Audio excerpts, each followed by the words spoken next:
દીકરીઓને કઈ રીતે સાચવવી, કેવો પ્રેમ કરવો. શું કહે છે ને કે સ્ત્રી સ્વભાવ માત્ર કરુણાથી ભરપૂર હોય ને જોઈને દયા આવી જાય કે અરે રે.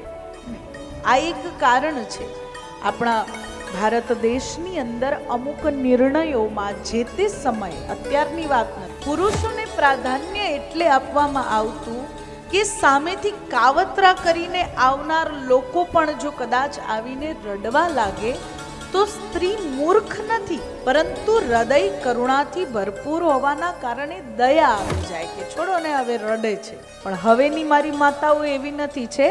હવેની મારી માતાઓ અમારા દાદાઓને ભાઈઓને કહેતી હોય, મગરમચ્છના આંસુ છે, તમને ભાન નથી પડતી, ઓળખાતા નથી, અમને ઓળખાય છે. એટલે હવે તો કેવું છે ને કે જેટલા લોકો સાથે મળશો, જેટલું કમ્યુનિકેશન વધશે એટલો અનુભવ. અને મહાપુરુષો કહે છે, સંતો કહે છે કે ઉંમરથી વ્યક્તિ સમજદાર નથી થતું, અનુભવથી વ્યક્તિ સમજદાર થાય છે.